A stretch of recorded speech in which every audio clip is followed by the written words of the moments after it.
My name's Bryan from the nation's capital, Washington, D.C. I've been collecting for a little bit over 15 years now, and what we're doing here is documenting the sneaker culture, showing you the different sides, the ins and outs, the things you do know and the things you don't know. It's just a tour of the souls. Laced up, just a small name to express the culture. We fighting over the galaxy when the planet we own most of. Slandered by most, understood by few. A culture with no face, so kicks we express ourselves through. See what the beast marketing plan would do to a generation or two. From the b-ballers to the kick pushers. From the sneaker mob divas to the street keepers. We do it all for the love of the sneakers. Anima Sana, Incorpore Sano. Yep, that's ASICs. Back to the basics we go. Like when Canvas met rubber and created the Chuck Lover. Or when customizing bought you Mosh, Fetty, and the PMK brothers. This culture is somewhat toxic. I figure I go hide out in the basement like my man Bostic, or cover my face up with a mask like my homie Prophet. Freehand, full speed ahead with brands, but no plans on stopping. Every weekend we in line talking about which pair you copping, though. Look like the prices are never dropping. They say why you take your soul serious.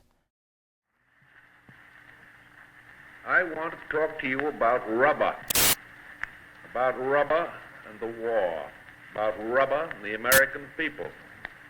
When I say rubber, I mean rubber. I don't mean gasoline. Gasoline is a serious problem only in certain parts of the country. But rubber is a problem everywhere, from one end of the country to the other. In the Mississippi Valley as well as in the East. In the oil country as well as in the corn country. In the iron country as well as in the great industrial centers. Rubber is a problem for this reason, because modern wars cannot be won without rubber. I'm Abe Amador. I'm a former reporter at the Indianapolis Star. In 2006, Indiana University Press published my book on Chuck Taylor. Chuck Taylor, All-Star, the true story of the man behind the most famous athletic shoe in history. There was a real Chuck Taylor. Many people thought he was just a fictional character like Betty Crocker or like Juan Valdez, the Colombian coffee guy, but in fact Chuck was real. He was from Columbus, Indiana.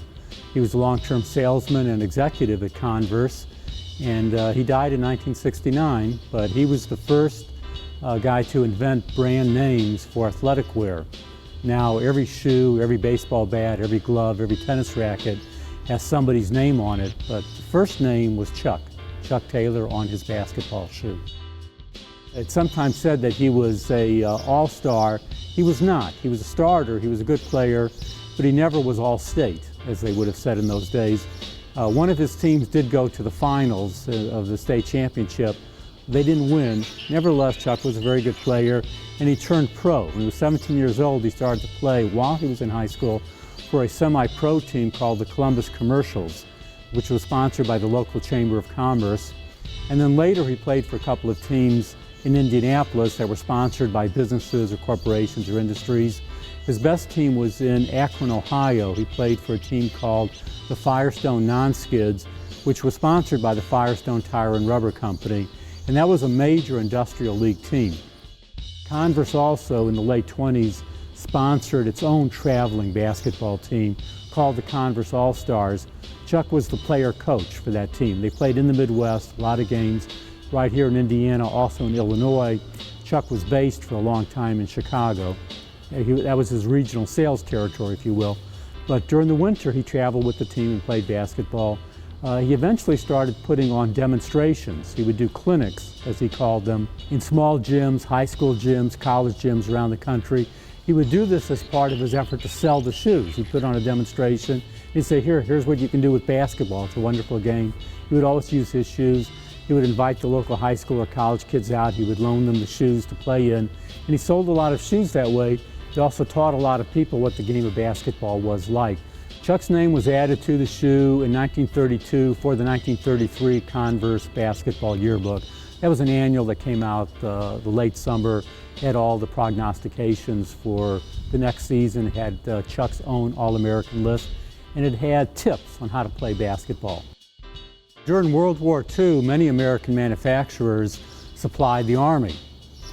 And Converse, being a rubber manufacturer, as well as leather manufacturer to a certain extent, they made most of the informal footwear for the U.S. Army. They made, I think, about 11 million pairs of shoes for all the people who served. These were not combat boots, but these were the recreational off-duty boots or shoes that people would wear. The Army also supported basketball, supported soccer, supported boxing, and supported other kinds of athletics for soldiers in training when they were on duty, or off duty, I should say, to keep them physically fit, maybe to keep their minds off the war. At the same time, Converse also made some boots, leather boots, shearling line for pilots who had to fly high in the sky. Cabins weren't always pressurized then, and it got cold. So Converse was pretty significant in the war effort. They also had a program where both executives, the corporation, and the employees in the Boston, Massachusetts area, they would buy war bonds. They would make contributions to the effort, and Converse as a corporation, under the ownership of the Stone family. There are different owners now, but there was the Stone family.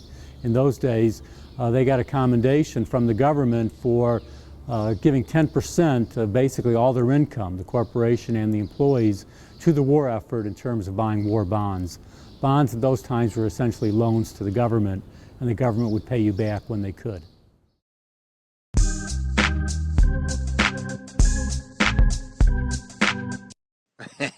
My ninja. What it do, playboy? I hear you got some new pickups. Pickups?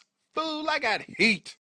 Flints, white and reds, altitudes, cool grays, DB3s, and the holy grail, cement 3s on feet. Damn, homie, your feet is gonna be in fuego. How can I be down? When you're balling on a budget, it's all about the trade. So what'd you give up? Oh, you know, just some things I had lying around.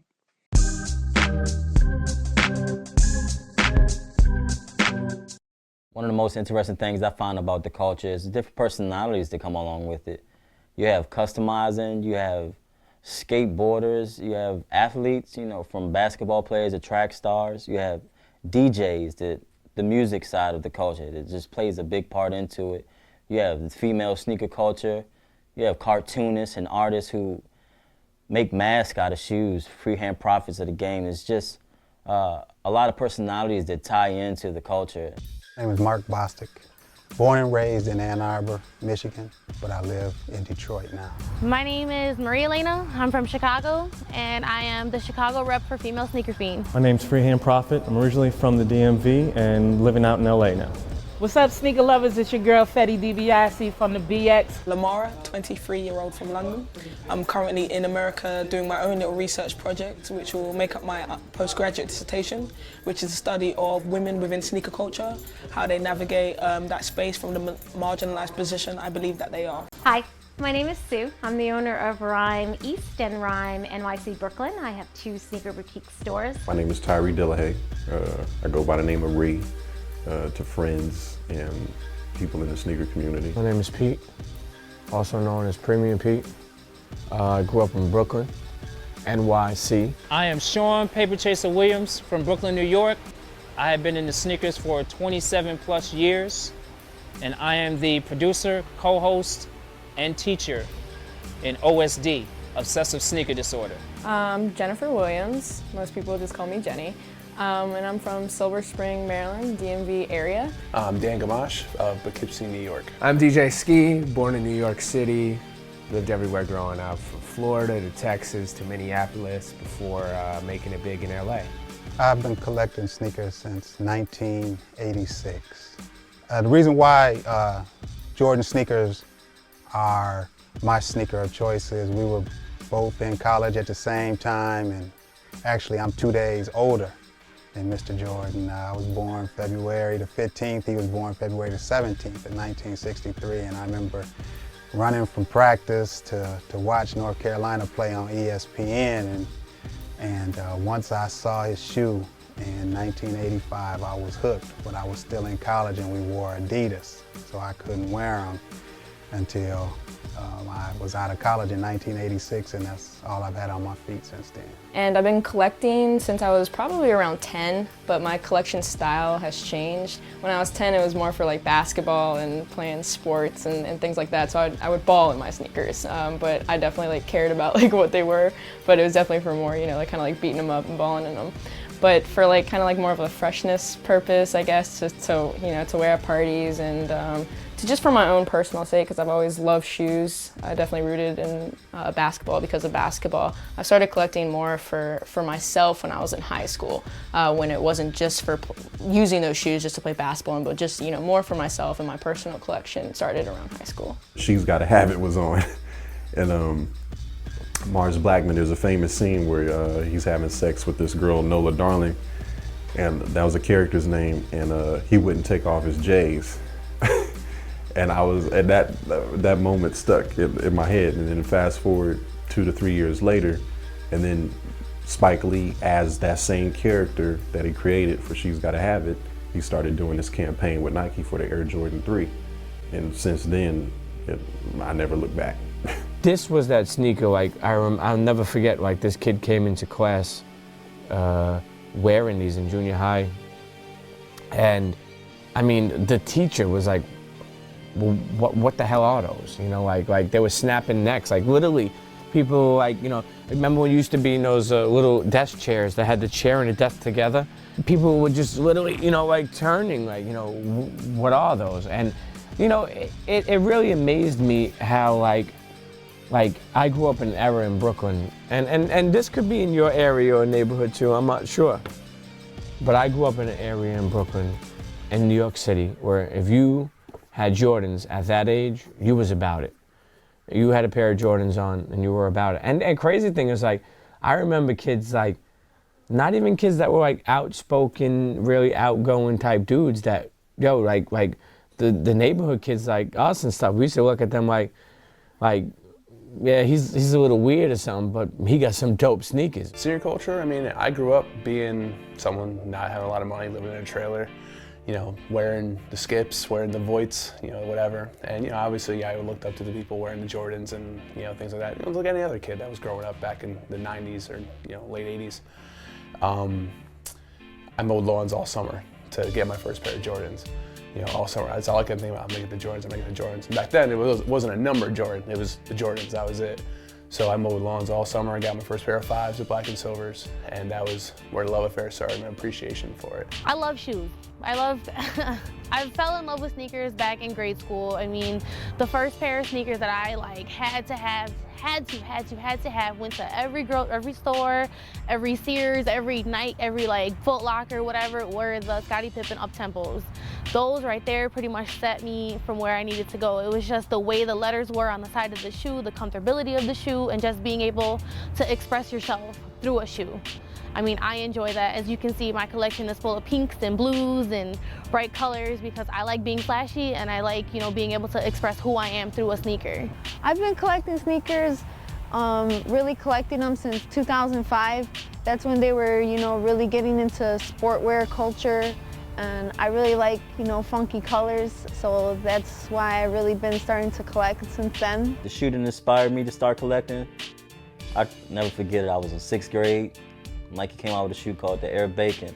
They actually had a discrepancy on it because the Air sign was written in Arabic like Allah, so they had a recall on the shoe and brought out a whole new line of them. The shoe was black, red with yellow laces, the Air Bacons. I never forget them. Most crispiest pair of shoes I've seen. When I laid my eyes on them, I was kind of in from there. And what got me into sneakers as a kid, I always had just an infatuation with them, but you know, I couldn't afford Jordans. I didn't understand why at the time shoes were $100. Like, my family couldn't afford it. So I remember one of the first shoes I ever wanted, I saw Charles Barkley wearing some when he played for the Suns. It was after he played for the Sixers. It was some of the Nike Air Max CBs, and my mom wouldn't get them for me. She's like, oh, you know, you can go to, she took me to Payless. She's like, we'll just get some black shoes and I'll get you some orange and purple dye and stuff and you can paint them. So I did that and realized it wasn't the same, but you know, I was a little young kid, so I was excited. And ever since I couldn't get those and stuff, I just wanted them forever and begged and begged and begged and begged and did everything I could for shoes. And you know, eventually they gave in, and the first pair of shoes, the first pair of expensive Jordans that I ever had were the Jordan 10s. It was the all black stealth colorway when they came out, and I think they were 119 bucks or something, which was crazy at the time, and now it's like, you know, cheap, but those were the first things that got me, you know, that was the first pair that I had. And then the shoe that really got me into it was the Jordan 11. As soon as I saw, because the 10 came out the year before, it was my first experience with a Jordan. And as soon as I saw pictures and everybody wearing the 11, it was just over from there. I play basketball back home.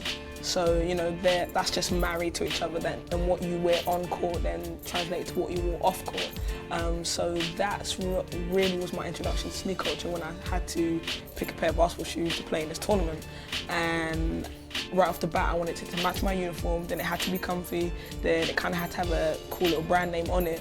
And that's what my introduction was and drew me to it. And then from then, it's just been eye-catching moments. So when I walk down the street or wherever I am, just looking at someone's feet and be like, okay. So it's purely aesthetic reasons, which what drew me to the culture. Well, in third grade, my mom and dad separated for the year, and my mom moved me and my sister to Maryland. And it was on a Saturday. My mom asked me if I wanted some shoes. And I said, yeah, let's go. And we hopped on a metro, met up with my dad, and we bought a pair of Air Jordan 13s, the black and reds. This was in '98. So basically, that shoe's my favorite because that one day out of the year, my mom and dad got back together to buy me that one shoe. I've always been a sneakerhead. My collection's grown and shrank over the years. I always wear my kicks, so sometimes the collection has to shrink in size, but hopefully the way I'm building it now, especially with these masks, it allows me to build my collection a little bit more serious than before, where they're more than just shoes that I love, they're also a reminder of I worked with these materials. This is something very close to me. I started collecting maybe when I was about 15, and it was very organic because I started skating when I was like 12.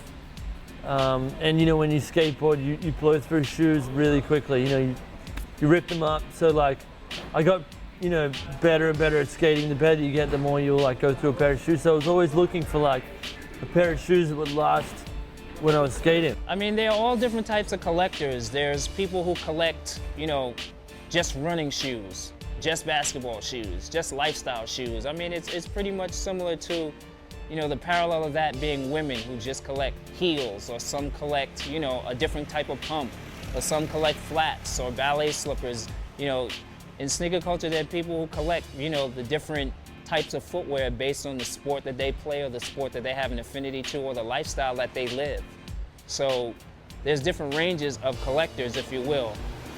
I personally don't like to go by the mantra of a collector because I don't buy shoes for the purpose of collecting them. So for me, you know, I recognize and can, you know, distinguish between the different types of people that are in footwear, but I personally won't live by the title of a collector. The term hype beast kind of stemmed from blog sites. Because of that, now shoes are more appealing and attractive to people, and it creates that price and that market to just go higher and the crave for the shoe. So people wanted and desire it more. We had this thing in high school where you would leave and to go get new kicks at lunch and then come back and stunt. Like, boom, I just got the new J's, I just got the new Huaraches, I got the new Darwins, whatever was out and that was hot. People knew I was going to go get those shoes and come back and have some new hot shit on my feet, right? So I think it was the Jordan 9s that came out, you know, white, black, whatever. Those shits were ugly to me. They looked like bananas, in my opinion. And I was like, that shit's whack. And everybody was like, yo, Terry, you got the new Jordan. I was like, no, those shits are whack. Like, why would I want them? But you know what I did get? I got these new Deons. Did you get those? Oh no, we didn't get those. We just got the J's. Oh, okay.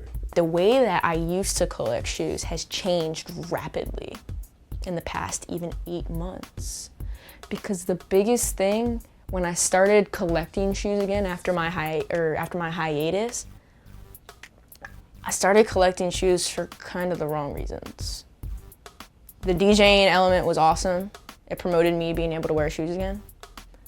But I was almost a hype beast. I was a hype beast. I don't have too much pride to admit that. I was a hype beast when I started recollecting. To my understanding, a hype beast is just somebody that buys the most current trendy thing. Be it when it comes to shoes, you know, it'll be something that's quote unquote limited and something that just a whole bunch of people are a fan of, and you're not even sure your damn self if you really like the shoe, or you're just getting it to get approval from your peers that, hey buddy, good job. You got those, good job. What a hype beast is somebody that just, you know, falls for the hype. You know, somebody that wants whatever, if it could be the ugliest pair of shoes, and you know, if they manufacture a lot of pairs of them, they're not gonna get them, but if you put a limited label on them or something, or so-and-so, some artist or tastemaker or somebody they look up to on Instagram puts them up and says they're cool, they're gonna go buy them. It's just, you know, people that feed in and create that hype and, you know, take a lot of the fun away from it from everybody else. But a lot of people, we're all hype beasts in different ways and stuff too. You know, you all follow other different people. You all, you know, this shoe isn't gonna be, you know, the Yeezy's not gonna be as popular and be in the news if they made 20 million pairs and everybody had one. It's not gonna be selling for $4,000 a pair on the day it comes out and things like that. So again, it's a give and a take. It's a love-hate relationship. That's kind of how the shoe game is. Like, there's certain elements of it that you love it and you hate it, but they go hand in hand. You can't take one away without losing the other, you know? In addition to that, hype beast is now synonymous with bitch. Like your fellow sneakerheads will use this term basically to call you bitch. So it's like, you hype beast. You know, what? You calling me a hype beast? It's really funny. Oh, the Concord release was such hype. I feel like it changed the game completely. Like, there were like 1,000 people at Nike Town, Chicago waiting out for these shoes. Like, when we went to go wait for my boyfriend's shoes that morning, there were just like, oh my God, we were at a finish line. There were like 25 people in line at 5:30 in the morning waiting for these shoes. Like, these shoes pretty much, I feel like they changed the game when it came to sneakers. Like, it turned everybody into a hype. Like, it was ridiculous. Hello? Oh, you don't like these? Oh, that's too bad. Like, I don't care. This ain't about, you know, you and your judgment of what's on my feet. Like, you know, now granted, I mean, yeah, there is some things that you can wear and then, you know, it's clearly an attention getter, and everybody has those, you know. Yeah, you know what these are, you know what time it is. And then there's those other kicks where you're just like, oh, I see you thinking a little differently, you know. So at the end, it's all about expression, you know, self-expression. Nah, I'm not even a sneakerhead, but what are all those? You want to explain those to me? You want to know about those? Nah, I'm for real. All right, That's why I'm 24 doing pairs this. ever made. Huh? There's only 24 pairs ever made. Okay, all right, hold on a second. Those things are actually $6,000, man. Get out of here. Huh? 6,000. $6,000. What are they? Explain on them. Iron Maids, man. Iron Maids. There's only 24. Well, they'll definitely make the documentary. I think that's the greatest thing about like social media, so, you know, in general. Not just for kicks, just for life, for anything. Like, I mean, think about it this way. I personally think that sneakers are probably the most beautiful thing taken as a picture. My name is Pedro from SoSerious.com. I'm an editor-in-chief and co-founder of So Serious. It's a online sneaker blog, lifestyle, men's lifestyle website based out of New York. My personal collection consists of mostly skate-orientated stuff. You know, that's sort of what I grew up on. A lot of people associate sneakers with basketball and stuff like that, but for me it was skating, which is, you know, like almost like the polar opposite, you know. And I grew up very quiet and sort of like a lonely child for the first, you know, few years of my life. So sneakers sort of give me a way to express myself, and skate shoes have always been really over the top, you know, with the fat tongues and bright colors and limited releases and stuff like that. And so that's sort of, I'd say about 90% of my collection consists of like Nike SB, Adidas skateboarding, Supra, stuff like that. You figure, you know, when people get up in the morning, they usually read the paper. And, you know, the blogs, I feel like, you know, they're the newspaper for the sneaker community. You know, a lot of them do repost off of each other, and, you know, breaking news, everyone leaks that same photo and whatever. But, you know, it's kind of the same way. I think blogs play a lot more of a part than it used to. I mean, I know a lot of the customizers I speak to now, I mean, not even just customs, but shoes in general, making the blog is like they made it. Like, it's like cool, like, oh, great, I made Soul Collector. that's cool. Well, I mean, that's not what I'm looking for, but I feel like they are the epicenter. They're the way people get out because, you know, it's a more common way. Like, you know, the Complex Network, they're buying everybody out now because they know that's their ticket. You know, that's their way to kind of monopolize that whole sneaker part of it because they know those are the roots that people go to. OSD, obsessive sneaker disorder. I mean, I wouldn't say they're kind of like me. They're pioneers of getting information out, you know, on the internet as like the first radio show for sneakers. Nobody's done that. And now what they're doing with their school, you know, they're kind of making strides in educating the up and comings about this burgeoning culture. A lot of people actually don't want to call this a culture, but it's getting big enough to where it might almost become one. Media outlets have to conduct themselves a certain way because number one, they have to do certain things as based on the journalism etiquette, and they also have to live at the mercy of advertisers for their parent companies. We have neither, so we can say whatever we want. Other companies have to live by making sure that the checks keep coming in and making sure that they live by those journalistic guidelines that exist and also tie up to the parent company. We don't have that. So, you know, I understand the position that a lot of blogs and sneaker sites are in. These brands need them, you know, and I think that that's an incredible thing that sneaker culture and sneakers in general has its own set of media outlets. We're just not one of them. If you make a good shoe, we're going to tell you it's a good shoe and we're going to tell you exactly why. If it sucks, we will tell you and we'll also invite you on the show and ask you to explain why it sucks. I think it's a good place for female collectors in the culture. It adds a good variety. It allows brands to elaborate more on the product that they're bringing out. I mean, you have all types of collectors from Sneaker Diva Mob in Chicago, or you have Susan and Rhyme in NYC. She has her own boutiques. And so it's a pretty good look. The female sneaker culture is a little bit different than the guys. You know, guys know exactly what they want. They wait on lines, they do reselling, they'll buy from everywhere. The sneaker girl is a little bit different. We're not just the sports girls. We're not the tough. Everyone thinks that all girls are either lesbians or they're all just that sneaker jockey girl. Some of us are moms and some of us are regular fashion girls. Some of us read Vogue, some of us read People magazine. So we're a very different culture. We buy it because we like it and we buy it because we need it. Same thing like the guys, but we're not waiting on the lines. The sneakers for guys, it's kind of like, it's normal now. It's like you're a guy, you're gonna be rocking foams, you're gonna be rocking Jordans, you know, then there's, you know, the skaters who like a lot of the SB. So the sneaker culture is like definitely kind of like a given when it comes to guys, but like when you're a girl and you're wearing shoes, I think the confidence factor even goes up a little bit more than it may for a guy because it's like you don't expect it.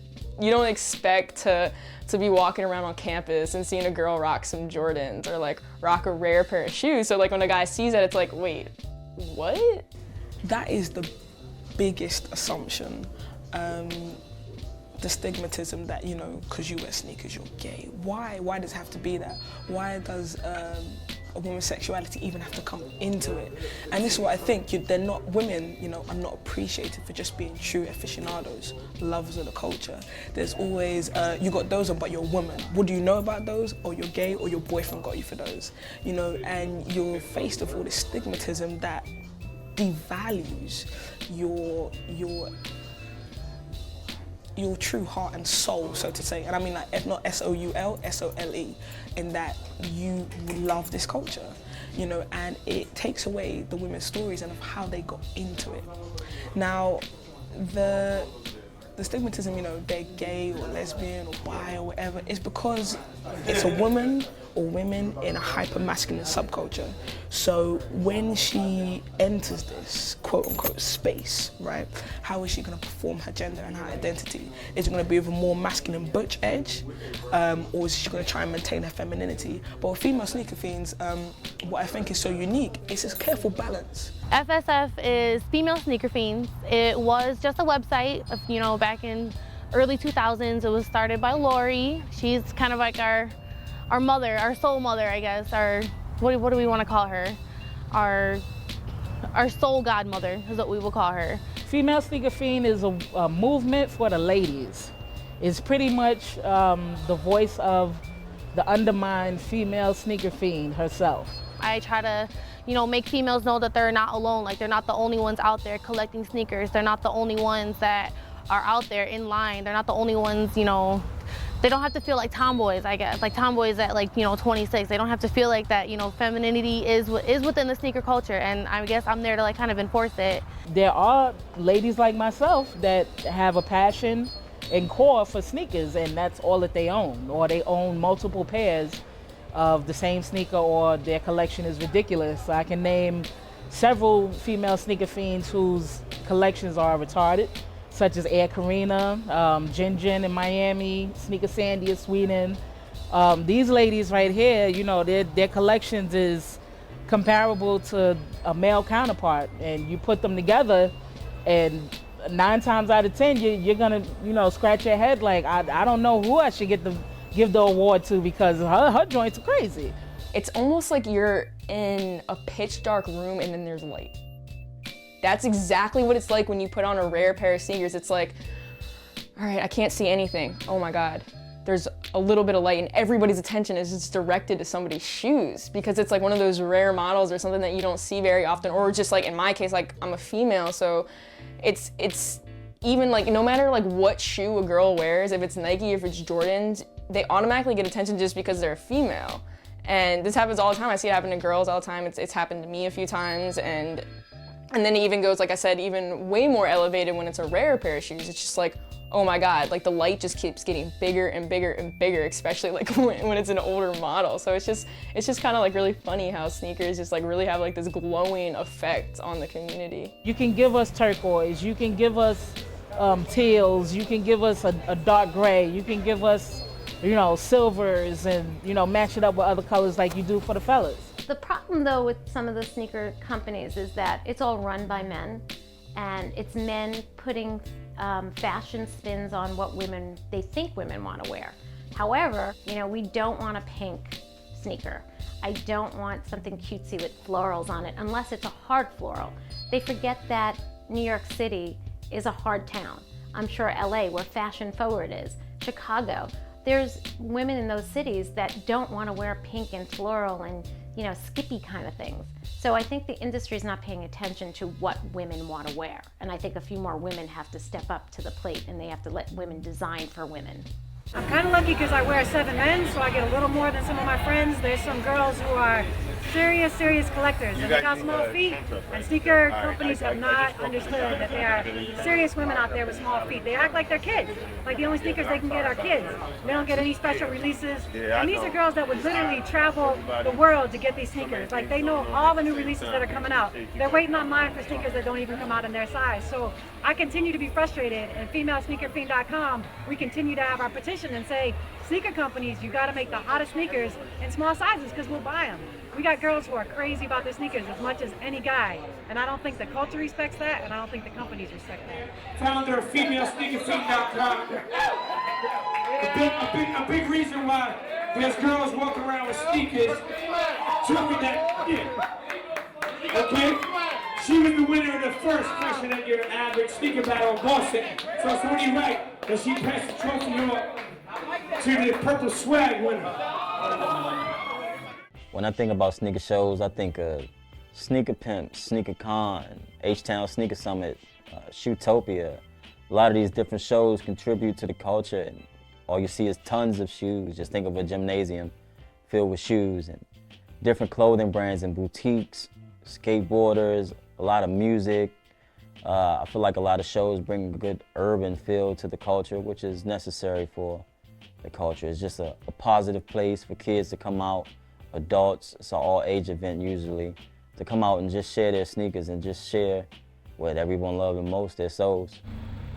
Aces, Kobe's, Sixes. George, I'm always shooting. Camera. How you doing? Good. You ready to roll? Yeah. Where we going, George? We're going to Cleveland for Cleveland Got Soul in Ohio.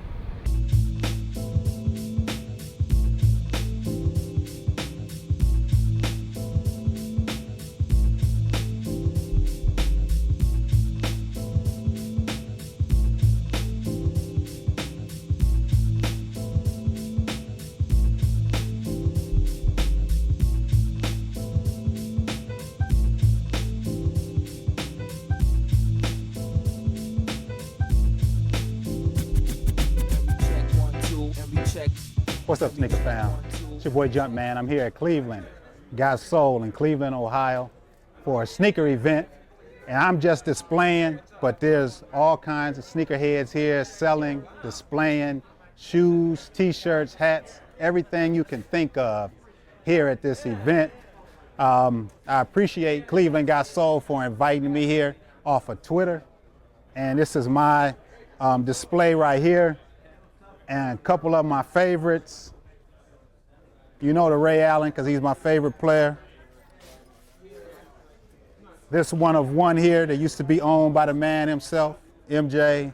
A buddy of mine knows MJ and said, if you want this, you gotta get it right now. So that was one I had to jump on. Recently came up on the 2001 snakeskins for a very, very good price. You know, I like the lemonade bottom. You know, it shows maturity of the shoe. And this is me, man. This is my love, my addiction for gym shoes, and any event I can go to, I'm gonna try to make it to.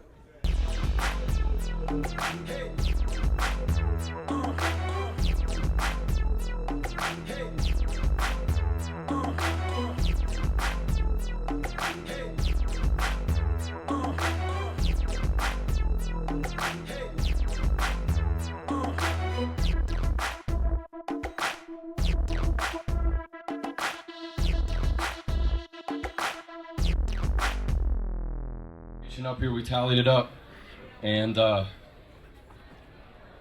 ended up raising $11,000 today.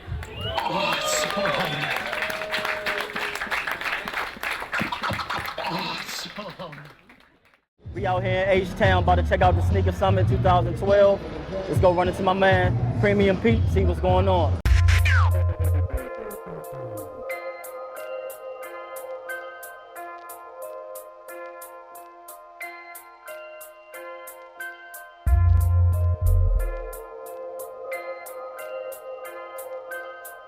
We're at the H-Town Sneaker Summit Winter Session 2012 in the Reliance Center in Houston, Texas, man. Why don't you take a look at around what's going on? Take a look. Why don't you move this around? Take a look at what's going on right here. Collectors from all over the world, brands from all over the world. We got people from all over the world, girls, boys, kids, babies. Man, Texas, man, they do everything big out here. Premium Pete. Let's go around, take a look, and speak to some people. All right? Lauren Luna just moved to Houston 6 months ago from Columbus, Ohio. I'm a trained painter. I've been in art all my life. I graduate in May with my Master's of Fine Arts. I took my paintings from the canvas onto shoes, and that's about it. Recently, we started something called Custom Ladies. It has the custom sneakers that I do along with models. Right now we're with Bobby Fresh. Bobby Fresh, one of the guys started in 2007, one of the go-to tee and apparel mixes for kicks. Started with an in-house brand and it kind of took off. So there you have it. Listen, H-Town Sneaker Summit, Winter 2012, Bobby Fresh, laced up, Premium Pete, we out here. Let's go talk to some more people. Let's see what's going on. Listen, there's collectors here, there's brands here, there's grandmothers here. Everybody's here.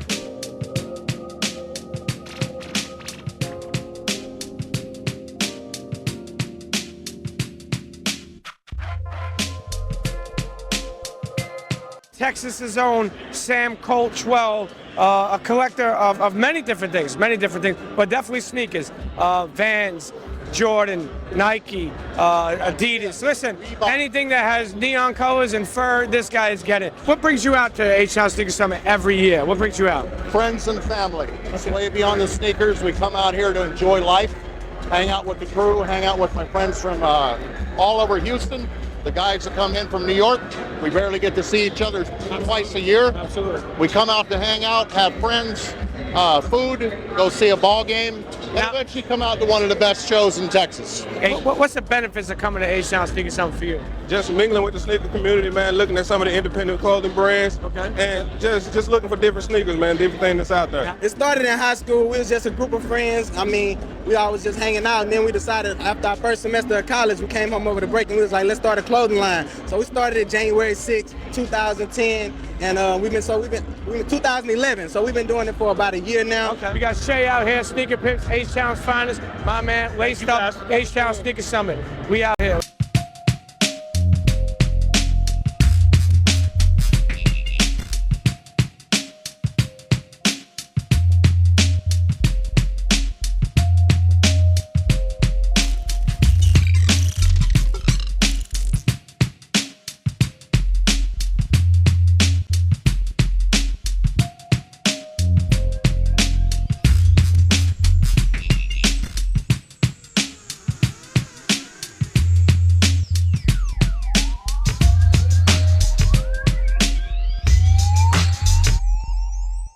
Pete Fay, the creator and founder of the Sneaker Pimps tour. I started the show about 10 years ago in Sydney, Australia. Small show, little like shoe exhibition, and 300 something shows later, like Sneaker Pimps is like a cultural event. It includes hip hop music, street art, skateboarding, basketball, everything we feel makes up sneaker culture. Yeah, bitch, coming for it all. Yeah, bitch, coming for it all. I'm a slutty boy, I'm a slutty boy, I'm a slutty boy, from the rich I really fall. Just got word from my man on the island. He said he need a guy that he's on the street. He let the go, but can't find it. You know, I'd like to think that, you know, way back in the day when we started this, we kind of like were doing something that no one else had seen before. And, you know, I think that, you know, especially here in America, like when we did our first tour out here back in '03, no one really knew what it was. You know, no one knew really about collecting sneakers. There was heads here for sure, but like, it wasn't a culture back then. And then over the years doing it, like, you know, I feel like in some aspects we definitely raised awareness. So I'd like to think that maybe in the early days we raised a little bit of awareness about that it is a culture and people are really into this all over the world. And you know, now, I mean, look, I just love throwing a great show, and I love people to come out to these shows and have a good time and a memorable experience. So, you know, just all about providing a really great show for people who come out to our events. People get robbed for shoes, people get killed for shoes, jumped. There's been a lot of events over the past couple of years of kids getting beat up pretty badly for a pair of sneakers. I mean, a group of 5 guys jumped one guy for a shoe. It's kind of petty, you know, but, you know, just hope it never happens to me and hope they give me the opportunity to just let them go, because it's just material, and at the end of the day, I can't take it with me, and it doesn't mean for so much. It's just something I like to do, and if I really like it, then I'll just buy another pair.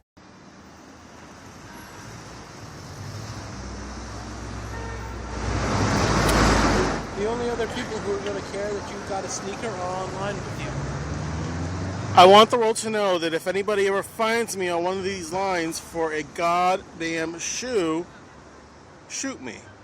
Just fucking murder me. That's all I'm saying, because clearly my life has no significant meaning if I'm on the line that long for a goddamn shoe. The quest for some pricey limited edition footwear spiraled into chaos this morning. It was a mad dash to get inside Stonecrest Mall, and police say it was an illegal one as well. But the anticipation for the new Nike Air Jordans was just too much for some to take. So instead of waiting for 8 for the mall to open, they pried this store open themselves. Little kids out here couldn't get the shoes. I seen little kids crying because they can't get shoes though. 30 pair of tennis shoes to a store. Crazy up in there. I don't have time to sit up in there. People are already trying to fight and everything. It's not even worth it. I'm investing these. Look at that. That's real. With the Concords, it was just straight pandemonium. It was ridiculous. People busting down the mall doors, jumping on the mall car that they got for the display, everything. It was just like Elvis was back in the building, to put it back. You know what I'm saying? Just Michael Jackson just stepped on the scene doing his greatest hits, and people just rushed the door. Cops ain't know what to do. When the door bust, like, me and my man sat there and was laughing for the fact that it looked like they opened a cage for lions and the dude just backed up. I'm like, you a cop with a taser and a gun. You sitting there watching all these people just rush the door and break it. So that, I think that made me to the point, that was my last camp out ever. Arts that I don't love are the things that people are willing to do to manifest how bad they are as people to get sneakers. That is what bothers me. The people who walk around with the only motive of what can I get for me? The ones that just what's trying to get in this profit. for me to get? I don't care about what anyone else has to go through. I don't care about how much something costs. I don't care about who gets hurt. People are willing to go through anything to get certain sneakers, and it's a horrible, horrible depiction on our culture, especially when it manifests itself when people get hurt. And violence is hurt. Other people that have nothing to do with sneakers lose their jobs. There are a lot of things at play when people really manifest their ugly side to obtain sneakers, and that's not what we're about. When I was younger, people, I mean, nobody got shot for their sneakers, but people, I've seen people get punched in the face. I've seen people get punched out of their sneakers, like literally punched, hit the floor, shoes off. Now it's even to a point where it's a shame though, because you see people getting, you know, jacked. I mean, people were always getting jacked, but now, you know, people are being followed home and stuff. They're like, you know, my boy's shop, you know, some kids got followed home and got held up at gunpoint at their house over some Kanye shoes. It's like, is it that serious? Like, that's the type of stuff that makes me want to almost get out of it, where it's like, damn, it's not that serious, it's not that important, and it makes you put your real values out there. There's been plenty of times, you know, I've woken up at 5 a.m., got that pair of shoes, and I basically looked around when I'm walking towards my car, you know, because I don't want anybody to sneak up on me while I got my shoes on, you know, because people know when you walk out of the store, people know you got shoes in your bag. Certain places you go, I wouldn't recommend wearing all your best or your finest. You know, you would like to look your best, but unfortunately, because of the crime and because of how people are, you can't really wear your best of the best all the time. Yeah, you do want to be the only one with that shoe. You do want to have that exclusive hot quick striker that, you know, that newest dopest Jordan, but it's not worth getting killed over. And Nike needs to realize that this world is not a fun place to live in nowadays. Like, people are ruthless. They don't have no hearts. How dare you kill somebody over some $200 pair of shoes? What does your life really mean if you're killing over $200 pairs of shoes? As far as like criminogenic behavior and sneakers, there's definitely a correlation between that. I think it's more, you know, with the youth. I think that with all age brackets, you know, for every generation, there is a definite age bracket where people just commit more crimes. You know, so usually the criminogenic age bracket is from like 15 to like 24. So those are probably the people who are standing online getting robbed or going to the lines and robbing the people. You know, so that is definitely a direct correlation between crime and, you know, these sneakers, especially if they're at like $200 a pop. I mean, you could rack up. You know, if you have a whole bunch of teens online with their mother's hard-earned money at midnight or 9 in the morning or whatever time the shoe store opens or decides to close, if you come there with, you know, some sort of weapon and you get like the first 7 people in line, 7 people times $200 is $1,400. That's mortgage right there. So I'm not saying that it's a cool thing, but I understand why it happens, because the prices on the sneakers are so out of control. I think if they up the amount of shoes they release, or like the amount of a specific shoe they release, yeah, it would definitely take away from the value. But I'm not saying up the quantity, you know, another 1,000, 2,000 pairs, but up it enough so that you avoid, you know, specific acts of violence. I mean, the pigeons are probably like the prime example of, you know, one of the most limited shoes, and people getting jumped and mugged like blocks from the store just for these shoes. You know, it's ridiculous. You know, I gotta say I'm a mom first, so having a child, I have a girl, so I don't have a sneakerhead person, but seeing all the kids, my concern is for the kids waiting online, and, you know, the sleeping overnight, and, you know, that limited release. It would be nice if there are some things that are limited to stores, but we have enough volume to support it so that the kids are not waiting online and getting jumped as, you know, after they get their sneaker. So, you know, I urge parents to wait online too. I like when there's a Saturday release as opposed to a Wednesday release when the kids want to cut school and do things like that. It's a hard problem, and it's a very hard problem to manage, because it's not just the kids who are getting online, there's adults online, and it's a very odd thing to like have it coexist. So I think there is an issue there. So I think we all have to come up with different ways to do the limited releases. If I had to point a finger at someone that's probably adding to this problem, it would be the brand of the sneaker, because they only send a certain amount of shoes when they know that there's more people that want them. You know, they may send 10 or 15 of these shoes to a store and know that there's 50 or 100 people outside that one store trying to buy this shoe. And then when they don't get it, they're enraged. And they're running around trying to find a shoe, and they can't find it. So then violence kicks in, they can't control themselves. So I think that the sneaker companies should provide more of the shoes at the time of release. Why only make a certain amount of shoes if you're putting this information out there so far in advance? Because they know what they're doing. They know that them putting this information out there 6-8 months in advance is gonna start a buzz and it's gonna start the hype. So at the end of the year, when they get these shoes, there's gonna be people going crazy over them. That's what I mean by more quantity. You know, more of each size. 15 shoes per store is not enough, in my opinion, because, you know, there were people calling. And they were saying, oh, we only have an 8 and a 9 left. So it would have been more people coming to the store. And there's probably more people that just woke up saying, oh, shoot, I missed out on this shoe. And all they have is an 8 and an 8 and a half.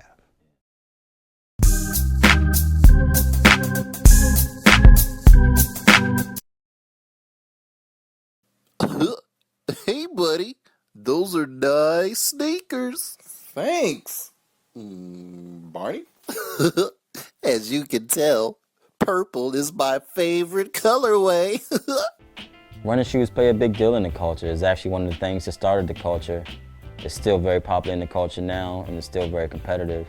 You have huge running events that go on. There's one in Texas. You also have Bob Ronker, who has his own running museum. My name is Bob Ronker, and my wife, Marianne, and I have had the running spot here in Cincinnati now for over 30 years. We have, as a person would come into the room from the front entrance, beginning on the left, we have our older shoes. Our oldest shoe is a Spike going back to the 1940s, and then it revolves around and goes around clockwise rather, until we come back here with the shoes at the end of the last century, the 1990s, just before the year 2000. And then interspersed throughout, we have various articles about DeHart Hubbard, the first African American to win an individual Olympic gold medal. He also was world record holder in the long jump. He won this at the 1924 Paris Olympics. We have the uniform of Julie Isferding, who made the inaugural historic women's Olympic marathon team in 1984. And she also was local, went to a local high school and college. When somebody comes into our shoe museum, they first see the shoes here dating back to the 1940s. And I have this shoe up here. It's one of the Chuck Taylor All-Stars. They've been around forever, and I call it the original cross-training shoe. Other shoes that were very popular at the time are by Adidas, the Olympia, and the Country.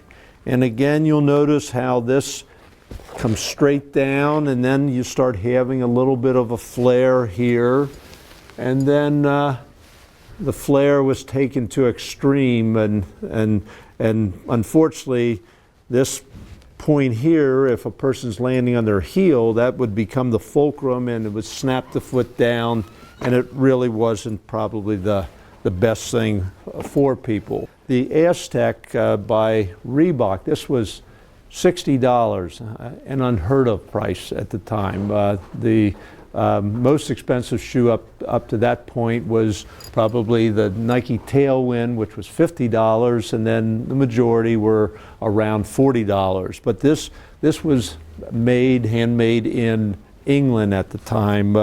So Reebok was just a very young company, certainly not one of the major players at the time. Brooks Vantage was listed as the #1 shoe, and it did have a couple of innovations. One being what was called the Varus wedge, built into the shoe, where the inside was a little bit higher than the outside, and this would help control the foot, and for people who tended to overpronate. Adidas wasn't through with innovating, though. They had this particular shoe that if you wanted, you had 4 separate chambers here. And if you wanted a little more stability, what you would simply do, you'd open this up, twist it to the chamber that you wanted to be flected, and then you would pump it up, and you could get more or less stability. This is the Nike Air Max, and this was the first visible air-soled shoe. Previously, the air bladders was totally encapsulated in the shoe and created some confusion. When Nike did this, their sales just exploded. I think running shoes have been kind of the laboratories of athletic shoes and spun off to cross-training and basketball and walking and everything. But there's a lot of your athletic shoe companies, the founders and a lot of the people working at them were very involved with running. And again, a lot of the technologies, as we go and we can look at some of the other shoes, you'll see things that come along, the very first air-soled shoe, what that was like, and some of the other innovations. Some worked and some didn't work. Hi, my name is Mark Sheehan. I'm the Vice President of Product Development here at K-Swiss and want to welcome you to the running event here in Austin, Texas. This is our 4th year attending this event, and it continues to grow, and it really motivates everyone in our industry to start bringing new ideas and new technologies and introduce them in this forum every year. Basically, I went into podiatry primarily because I was very involved and active in running and endurance sports, and wanted to pursue a career that kind of allowed me to tap into foot and ankle biomechanics and helping people stay active. My name is Jeff Dill. I'm the product manager for trail running shoes here at Salomon. Salomon's a company that's been doing mountain sports, ski, snowboard, binding since 1947. Regarding a very specific product, this is the XR Crossmax. The shoe's positioned to be something we actually call door to trail, so someone who lives close by to run to a trailhead and then allow them to enjoy trail running once they get there. Rick Wellham, VP of Sales for Brooks Sports, one of the oldest running companies here in America, been around since 1914. Brooks has always been known for its science, the biomechanical research that goes into our product. DNA is our cushioning, and it's actually cushioning that whether you're 100 pounds or 300 pounds when you run, it works for you. Hi, I'm Steve Gartside with Newton Running. Today I want to tell you a little bit about some of our Newton running shoes. What I've got here are the men's and women's Gravity for 2012. Every Newton shoe has this technology that protrudes right out of the midfoot, because as you engage the ground naturally, you tend to do so with your midfoot. So we put our technology package right here. Through my training, I started actually working in a running shoe store, primarily because I wanted to learn about footwear while I was training, because obviously footwear affects the health of people that wear them. So while I was a podiatry student, I started working in the store, and I saw very quickly that people will go to shoe stores or go to footwear experts and try to find out if there's a way to address certain conditions they might have, an injury or discomfort or other problems. And so that kind of fascinated me from the retail level. And early on, I saw that footwear affects our health. And there are studies that show that cultures that go barefoot are less prone to certain foot conditions and foot pain that we develop in cultures that wear shoes. Hi, I'm Mark Connors. I'm one of the sales managers for Echo's Performance Division. It's one of 5 operating divisions of Echo. Echo is a 40-year-old footwear company founded in 1963. We are obviously known as a casual lifestyle footwear company in the U.S. And 3 years ago, we entered the performance running market with a technology called Biome.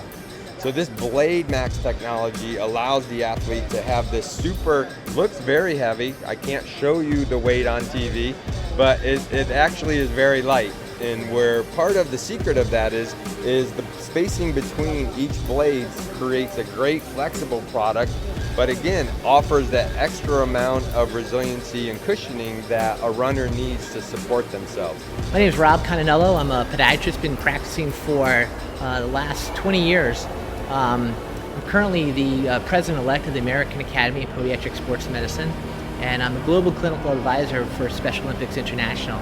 I think we all have brand loyalty if it's drinking Coke or Pepsi, and the same thing goes with shoes. If you're brought up on Nike, you're going to probably want to wear Nike all the time. But the good thing is that nowadays is that there's lots of options within each different brand. The same token is that instead of just saying I want to buy a brand, I want to wear a New Balance shoe, I want to maybe look for a shoe that maybe fits a certain category, like a neutral shoe or a supportive shoe or a stability shoe. And within that, there's so many different brands, and you never know until you try it and say, wow, this shoe actually feels a lot better. The reality, too, is that these shoes change so much over the years. So what you might have liked about a shoe in the past might be totally different now, and you might find that in a different brand. My favorite shoe of all time. That's a good question. I'd probably have to say the shoe I've put the most miles on in my lifetime of running and doing triathlons would be the ASICS DS Trainer. My favorite shoe growing up, I'm a Nike fan from early on. Used to love to run in the Nike Internationalist. That was my all-time favorite running shoe, so from way back in the day. So if you got a pair of those out there in size 9, let me know. Interestingly, my favorite shoe growing up, and I'm significantly dating myself, was I really thought I had arrived when I was younger that I could wear PF Flyers because you were a really cool kid when you could wear PF Flyers. And then as I got older and I became a runner, I thought I was the coolest guy in the world when I could wear a Nike Air Max running shoe. My favorite sneaker would have had to have been an original K-Swiss. I played a lot of tennis, and that was my go-to shoe. It was the K-Swiss Classic. Might not have been the coolest looking shoe on the block, but it was the most comfortable to me. Sneaker releases are pretty exciting. If it's a shoe that you're really looking forward to, sometimes you get the butterflies in your stomach the night before camping out. Some sneaker releases require you to camp out, but it's a pretty good environment, depending on where you're camping out at. Certain releases can be a little more dangerous than others. I mean, we're all sitting out in line with money in our pockets, so it doesn't take a rocket scientist. I always used to face, sexism and remarks, that why am I in the sneaker? But I'm a person too, and like anybody, with a soul could get the soul. So I don't know why, people would get mad, but it's all in the name of the game. It's survival of the fittest. So if you're gonna wait 10 hours, 15 hours, 20 hours, I even waited 3 days once in a camp out line. You got to give it up to that dedication. As you can see, got a long line. You probably can see him behind me, but it is what it is. Look at the culture. Look at all the people. It's freezing out here.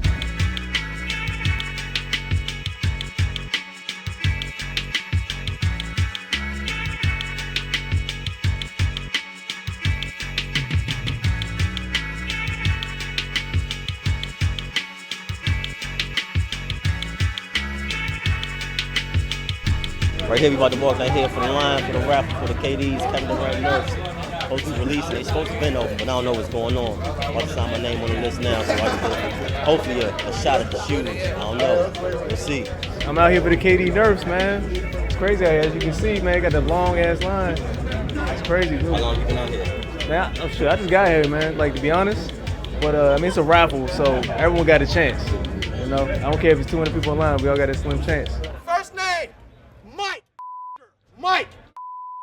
Next name, Terrence. Hold on. Be quiet, y'all. Calm down. Nicky. Nicky. Stop by Nicky. Life and times of a sneakerhead, man. It's crazy out here. Been out here since 6:30. It's frigid, chopping, dedication. Okay, Miss Lady.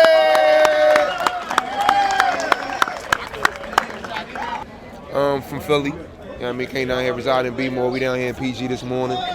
Been out here since 6:30 for the love of the sneaks. Been collecting 28 now. Been collecting since on the strength of me, my own money, since I was 14, man. Like, I ain't always grow up privileged, so the reason why I got it, you know what I'm saying? People just always fly where I come from. Most of y'all come from, grab fresh kicks, you know what I'm saying? It's just, like I played ball a lot, and what you notice at the courts is you can have no game, but if your feet is fly, you get picked early. So it just came from that, you know what I'm saying, and hooping, and just been collecting that. Now I've been getting my own money for years. I make sure try to grab everything flames, everything hot. That's what we say in Philly. If it's hot, it's flames, you heard? Last one, Catalino. No puede ser. Yo. Are you serious?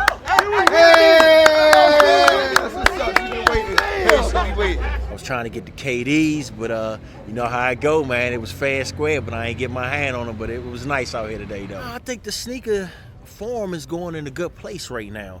I see the love out here. There's a lot of sneakerheads out here. Everybody talk about hype beast this, hype beast that. I still think it's a lot of us good sneakerheads out there. So I'm happy with the game right now. Let's just keep it going, keep it fair, keep it honest. All right, Christian is 15. Geraldo is 16. Geraldo is 16. 5BO, 5DO, whatever your name is, I apologize, 17. John, 18. Julio, 19. Keith, 20. Chris, 21. Terrego, whatever your name is, 22. Devin, 23. Howard, 24. Lee, 25. We all out here for the love of shoes, man. You know, cats from the 90s, respect, you know, older head, you know what I'm saying? OG. You know what I mean? I've been doing this since like 2000, and you just do it for the love of sneakers, man, for the love of being fresh, you know what I'm saying? Everybody expresses themselves through what they wear. It's kind of like you, as a sneakerhead, you competitive. You know it's a competition. You competing against other people who want the same thing as you.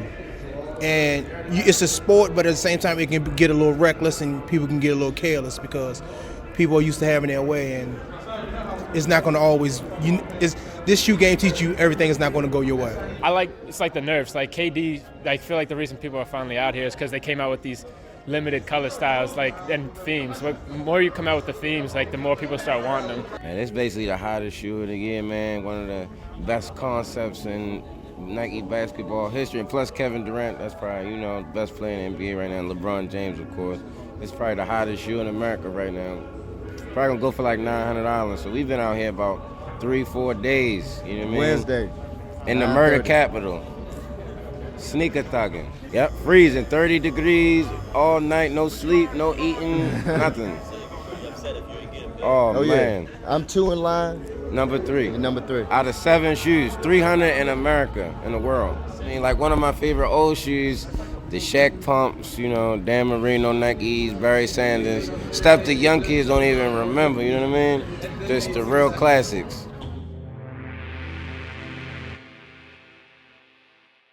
Hey, this man's got a pair of hot shoes. He did? Show him your shoes, Ivan. What you got, the denim LeBrons? He got something better. The vagina LeBrons. China, not LeBron. Oh, the Chinas? How much you want for them? Oh, you got some Chinas? Damn. How much you want for them? What you got in your pocket? What size is they? You got $1 million. These sizes 11, they fit you, you wear size 10. Damn, them noise is nice.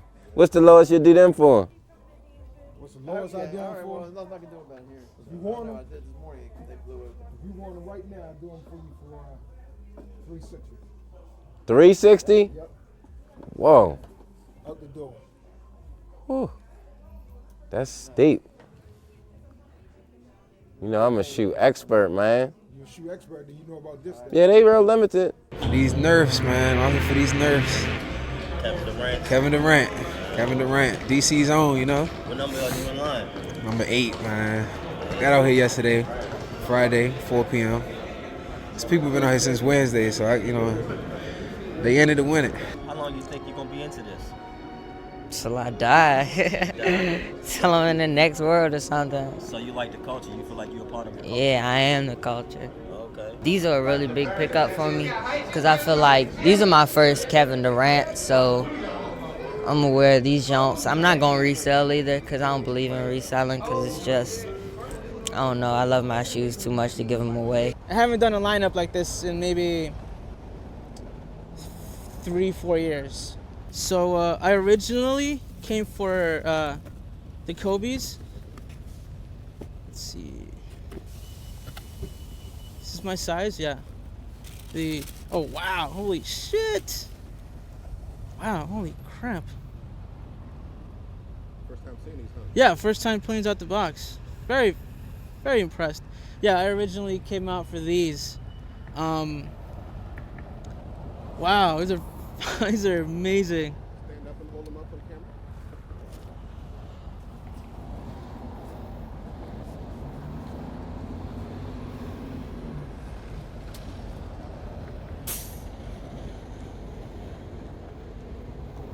Galaxy.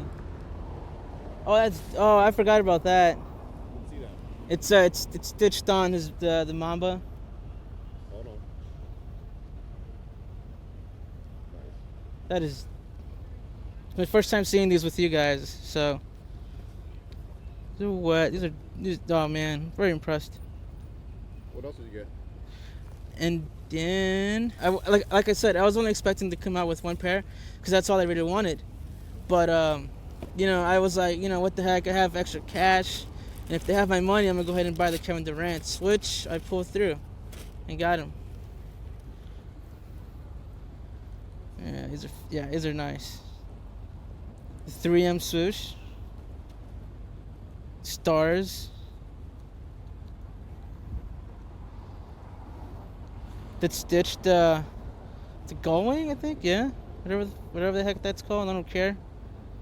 Again, I never really wanted these. I kind of think, you know, I never liked them, but just seeing them now, they're really nice. Then you got the Galaxy plate there.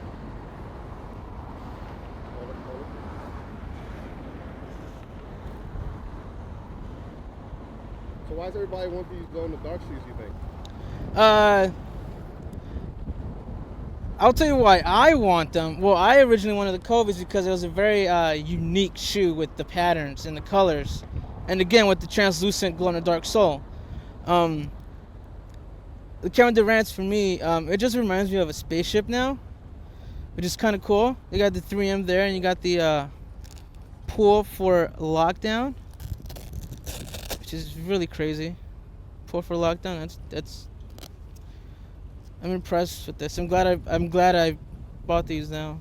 So do you plan on selling these or keeping No, these? hell no. I'm keeping these.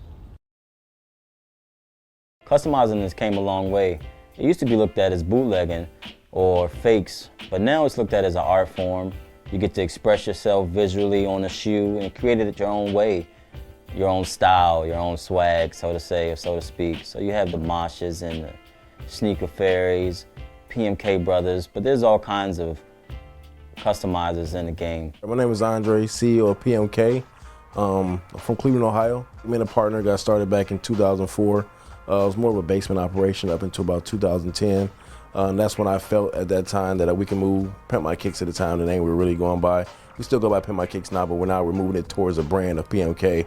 At that time I felt we can make this a brand, and that's what we're striving to be now, is a huge custom lifestyle brand.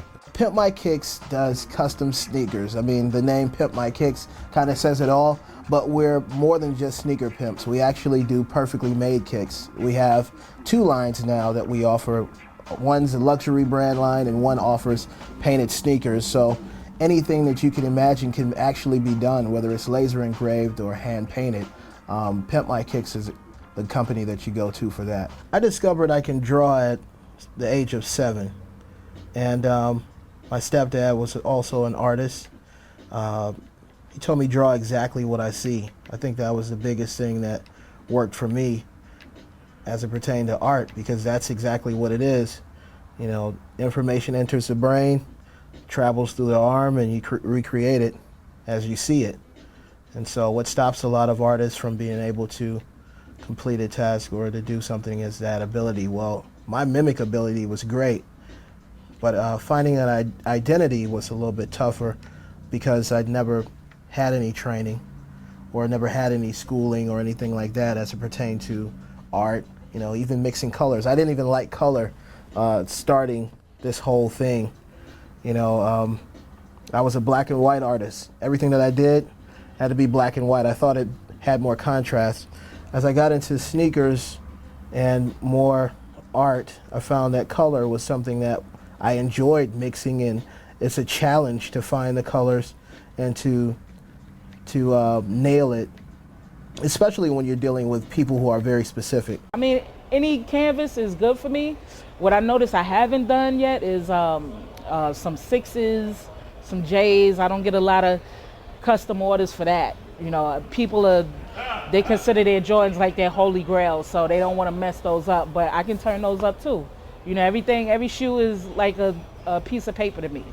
You know, if I visualize the image that can go on the best pair of sneaker for it, I'm gonna do it. Me personally, I do what's called impulse shopping. If I see it on the internet and I want those, I'm just gonna find out where it's at. I'm gonna get them early. I don't really like to do the lines. I don't have time to do the lines except for when I do Kicks on the Line, my video series where I showcase what sneaker lovers wear to sneaker culture and sneaker releases. Dog, Yo. B, what happened? Yo, you making the X look bad right now, man. Yo, son. Poppy, what happened, yo? Yo,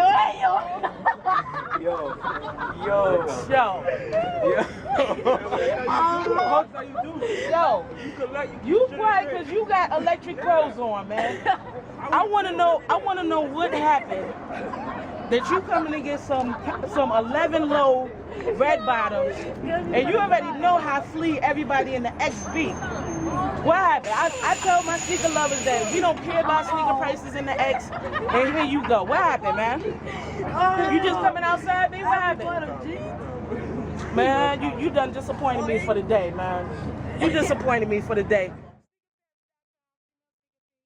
All right, Pradas, you coming from the club? From the crib. I never saw anybody wear Pradas with some sweatpants. That's some BX swag right there. This is what we do.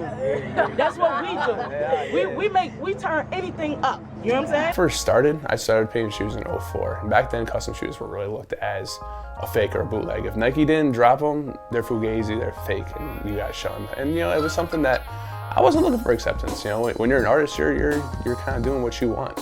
You know, I think the culture right now, it's totally got a little different. I think people just want to wear shoes and do things to feel accepted, as opposed to expressing themselves. But in terms of the culture now, I mean, I feel it is more accepted, only because, you know, things like Nike ID and all these other things, you know, they make it a little more accepting to have someone do try to customize and whatnot. But definitely starting out, it was, you know, we got a lot of hate from the mainstream. It was more of an underground thing. We had a couple of people who would just bounce ideas off of each other, and you know, we were kind of like our own little brotherhood. You know, and now it's like everyone, their mom's trying to customize, which is great. I think it's awesome that, you know, people are inspired to try doing it. You know, I get asked all the time, what kind of paint do you use? What kind of whatever.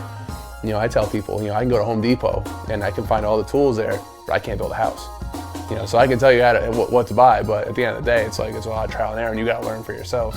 In terms of the art part of it, I was always into art. You know, my grandmother was an art teacher. And, you know, I was always around art. I was always in the back drawing sneakers, cartoons, Ren and Stimpy, Garfield, whatever. And so, you know, those two things are always a part of my life, you know, and in terms of, you know, me doing the art on the shoes. I went to school for art and obviously collected shoes and worked in Foot Action and every other chain whatsoever to get my shoes. And I had came across an article with someone doing some sneaker art. You know, me being a competitive person, I was like, I could do that. So I went down and brought it out, busted up a pair of Air Max 90s in my mom's basement and made a Dipset colored pair of 90s. You know, it was like 8 shades of purple. It was horrible. But, you know, I wore them out. You know, I wore them to the barbershop, you know, try to stunt, whatever. And, you know, they're like, whoa. You know, when they come out, like, I made them. So they're like, you know, can you make us better? So I made them for the barbers. You know, obviously the barbers are rocking them. Word of mouth is coming through. And that's how the name started to build. When I first started doing customs, I was obviously an artist first. So I did a lot more high detailed things. You know, I did things with portraits and crazy album artwork and things like that. Like I actually did a pair of dunks with the Liquid Swords artwork for the jizz that they wore on stage. It was pretty cool. You know, that kind of more detailed things than something like the Beetlejuice dunk that I had done. A little more back to my roots, a little more detail, more actual art, as opposed to just doing a colorway or doing a pattern, things like that. And that's kind of what it's progressed into. You know, people that knew me from back then were just like, yo, go back to what you were doing, go back, you know, why don't you do some more dunks? Well, people don't really buy dunks like that anymore. You know, obviously, it's kind of moved up into the more higher performance shoes, like the LeBrons and things like that. The Statue of Liberty pair was obviously inspired from the SBs as well as the hyper dunks, the hyperposits. There are so many hyper things nowadays. But I saw the first pictures and I decided I wanted to make them on LeBron because I was known for doing LeBrons. I mean, everyone thought I just did LeBron customs because that's all it was ever posted. That's all I ever saw in our day of age of blogs and whatnot. But I did the Elite because I just thought it was going to work out really well. And you know, after the popularity of that shoe, I saw a lot of other customizers do their own renditions on that shoe or other shoes and whatever. But I would like to put the flag down in the sand and say I was the first one to do a Statue of Liberty custom. One of the things I've been able to experience in the culture is the different sides to it, the art side, which I was fortunate enough to meet a guy named Freehand Prophet, and he breaks down shoes and turns them into gas mash and just creates this masterpiece, you know, a fully functional gas mask made out of all sneakers. I've been an artist all my life. It grabbed me at a real young age, and before I knew it, it was a major part of my identity, and I continued from there. Nike All-Star Dunk gas mask was a really interesting piece for me because I finally had a shoe that I felt kind of lent itself more to the mask. With that rogue green, it was already very military. Even though they took their inspiration from, you know, the Kennedy Space Center, there was definitely a military vibe to the sneaker, and I think it applied itself well to the mask, with also pulling in the just craziness of sneaker design with the galaxy print on the inside. Art is everything. Everything that you look at, an artist has touched. Designers design our clothing. They design the label on your bottle of whatever you're drinking. You know, they shape the products that we buy and use every day. You know, musicians make the beats, notes, and lyrics that we live our lives to. So it really is everything to me. You know, I don't look at anything and go, an artist didn't have a hand in that. My work is really about a duality. We are a world at war, whether it's within ourselves, amongst societies, countries at war with terrorism. We see these images every day. We're fighting for our rights, we're fighting for change, and it'll get you down. It's hard to tackle these ideas every day, but it's a part of the world. The sneakers, on the other hand, represent an appreciation for everyday art. To a sneakerhead, that shoe is the art that they know and they love. And that positive side of life is recognized by the sneakerhead. Some people will see it and see the consumerism, the materialism, and see greed in it. But it's not about the object as far as the sneaker. It's about the colors, the materials. It's a fine line to walk, right? It's both materialistic and just a positive thing. You know, you don't look at a stamp collector and be like, oh, well, he's greedy because he's trying to have this really valuable stamp. It's just not fair. We're just getting a bum name, you know? And it can't always be about the negativity. It can't always be that there are these huge issues pressing down on us every day. Sometimes it just has to be about a fly pair of kicks, and it's that balance between the two.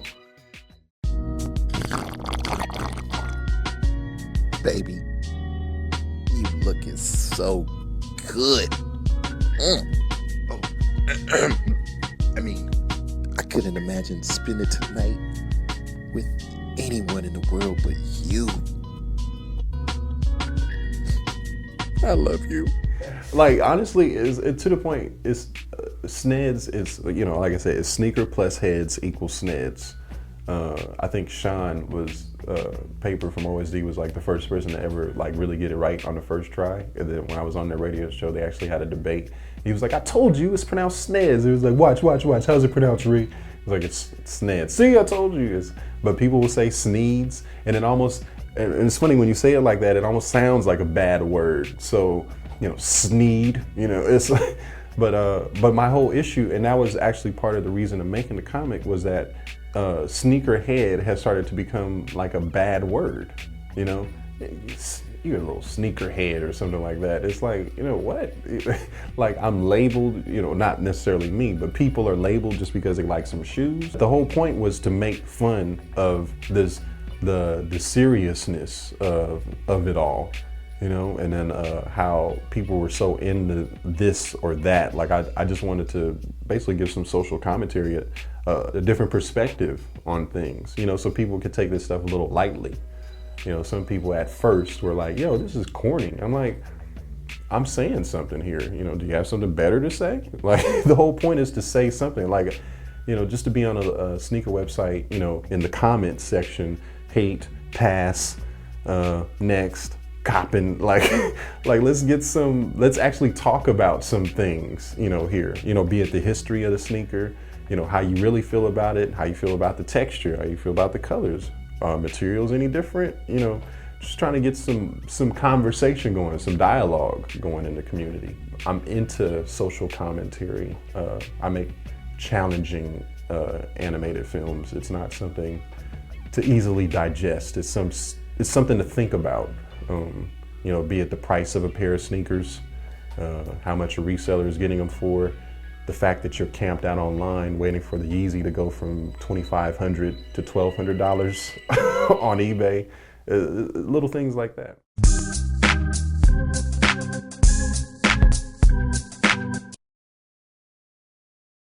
Yo, Sned's in the building, ready to break some necks. Hey yo, is that a Maybach?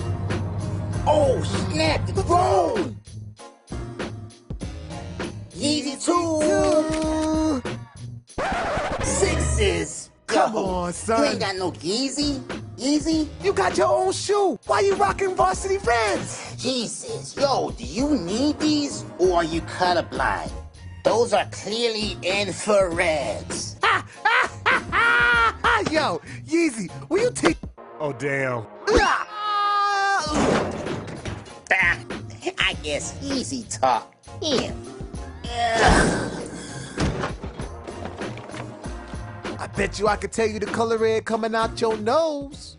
We need resellers to keep some of the interest in the game and to collecting sneakers, and sometimes it's what forces companies to bring out more items and better product just to entice people to continue and have that crave. And the negative part of reselling is just having to pay those crazy prices that the hype creates. The shoe game has definitely changed. I mean, now it's crazy because it used to be like, even when the most popular shoes would come out, you could still get them and you could go up that day or maybe wait in line a little bit and stuff. Now it's like every release, every Jordan retro and stuff, even like random shoes that you're like, yo, those are whack. Like, just if it has a limited thing or something on it, it's selling out like that because there's so many sneakerheads now it's such a fad and it's such a cool thing. And it's one of those things that I'm torn about. It's great that obviously, you know, more people are into the culture and seeing that, but at the same time, especially when you've been doing it so long and, you know, like I have, and it's crazy. I'm sure people probably said this when I was coming up, you know, 12 years ago. People that had been doing it even before me were probably saying the same thing about me, but, you know, it's always tough seeing so many people getting into it and especially making it harder for you to cop. Like there's certain shoes now where I have to call so many favors and hit people and try to find that, and I still don't even get everything that I want, and it's crazy just how, you know, how it's messed up. But it's really mind-boggling how literally every release right now in 2012 we're in is like, you know, ever since, you know, with the hype of the Jordan 11 Concords when they re-released them last year, now the Yeezys, the Galaxies, it's just taken it to another height. The resellers have become a real big part of the community. I think at one point or another, everybody's guilty of it. You know, there's a lot of people that talk down about resellers, but really they sort of, they sort of just keep the community going. You know, there's a lot of us miss out on midnight releases because of work or, you know, because of other responsibilities or priorities and stuff like that. And even though you end up paying a little bit more or a lot more, you know, you do eventually get that sneaker you did want, or you really, you know, that sort of holds value to you in like whatever way, shape, or form, you know? The House of Kicks, you know, we're holding down Sneakerheads Street today, 2 to 8, and this is the third time we're doing this.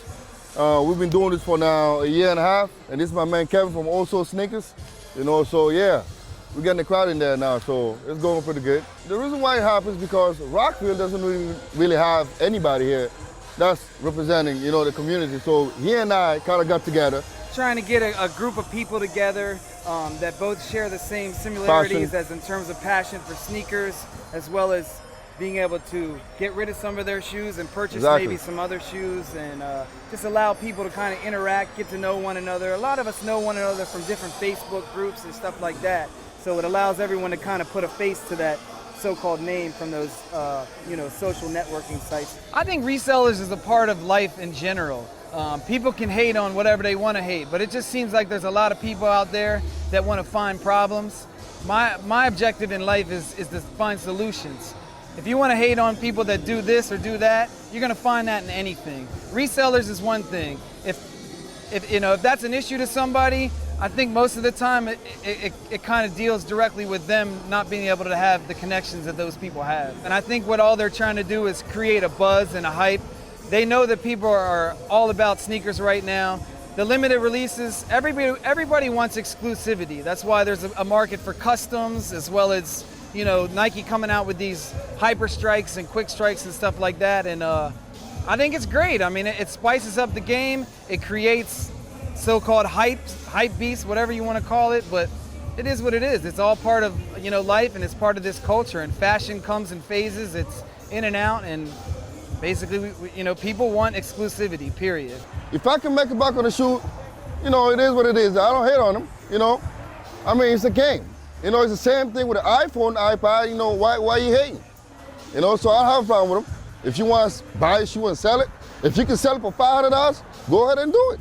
It's not my problem, I just love the game, I love the people, and I try to keep my prices pretty low. The initial cost of a shoe doesn't really hurt. I mean, some of them aren't really that expensive, $80, $90, a couple $100, but it's really like the resale value of a shoe is sometimes what really sort of just makes you, just sort of contemplate getting that shoe, especially if it's something that's really rare and drops on day one and is gone within the first hour. If a kid can go out and go to the local store and buy, 10 pairs of whatever shoe is releasing and go and flip them for like $500 profit per pair, good for him. I think that's great. I mean, that's capitalism at its finest. The sneaker culture is changing. I've been in the game since 1986, and I tell you now it's a resellers game, or it's hype beasts, which are people that just want to get the kicks just to be cool and not really for the love of sneakers. I'm in it for the love of sneakers. I have to pay over retail for certain shoes because I want them and I'm gonna wear them. And my size is limited, size 13, 14. So it's kind of hard for me to get shoes because they only send limited amounts, like only 13 to most stores. So the state of the game is a reseller's game, and it's for people who just want to be cool. They're a necessary evil. I'll put it that way. Like I said, if you can't find a shoe, the reason why you can't find it is because they have it. So certain times you have to get some shoes from them. And then in other cases, especially if you're looking for something more rare, I mean, unless you have a direct connect, into some companies to get some shoes, you're gonna have to go that route. In terms of reselling now too, it's like so many people just buy the shoes to resell them. I'm not mad because I used to do similar things. I wouldn't, I do it just to fund my own thing, and it was before, people could really get it, but now it's taking a lot of the real fans out of it. But at the same time, that's what creates a lot of the hype and brings people into it. So it's a double-edged sword. You can't, it's tough to knock. You can't knock other people's hustles and business. And look, they're waiting in line hours to get that or figuring out whatever trips. It sucks for, us other people that can't dedicate that much time to it. I can't, I'm not gonna sit in line, like I'm over those days, but it's still, annoying when you can't get a shoe that you truly want, especially being a collector and you see other people just with 30 boxes online selling them for whatever. So it is what it is. It sucks, but what are you gonna do? I really don't know what the solution can be. I mean, other than make more shoes. Make more shoes. I mean, people are killing for these shoes because there's resellers. That's kind of like ruining the game a little bit. The hype beasts kind of ruin the game a little bit. I really honestly don't know what Nike can do to make this a better situation other than like make more shoes. I mean, to me, it's resellers are new age drug dealers, and they're feeding off our addiction, and our addiction is shoes. So, I mean, this is a clean drug habit, but what would you rather them do? Actually sell some real drugs, or these material drugs? Either way you look at it, it's drugs. Feeding the resellers, because they put these kids in line in the different states that they're in. Go buy me 5 pair of these shoes. We gonna flip them for $700, $800. I'll probably give you $50 to stand in line. And little kid don't have no money, he gonna do it. It might give him $100. Might buy him another shoe, might buy him an Air Force One. I've seen that. I know people that do that. And I just don't like resellers that sell for an outrageous price. Now, if this is $160 and you sell it for $200, I don't have a problem with that. But you look on eBay later today, these shoes are gonna be $600, $700. Is there a solution? I don't know. I mean, it'd be nice if You know, like imagine if Jordan came out with something where it was like an annual pass where you paid whatever and you guaranteed 2 releases. You were guaranteed to get something every month and you bought them in advance, or, you know, they could have some way to say, oh, you have this many, you're guaranteed this. Almost like, you know, Ferraris, like to buy a Ferrari, you have to have owned a Ferrari and you have to have bought it, you know, owned a resale one. Like it's an extensive program. You can't just walk in and put down a bunch of cash and do it. So it'd be nice to see that instituted or some mix, but then by doing that too, you also take away some of the new kids from the game, or the kid that, you know, when I was, you know, 12 trying to get a pair of shoes, I couldn't have gotten it if I hadn't had anything. So it's tough. Maybe some balance. Maybe if there's some way where people, you know, that, you know, where legitimate fans could be guaranteed those releases.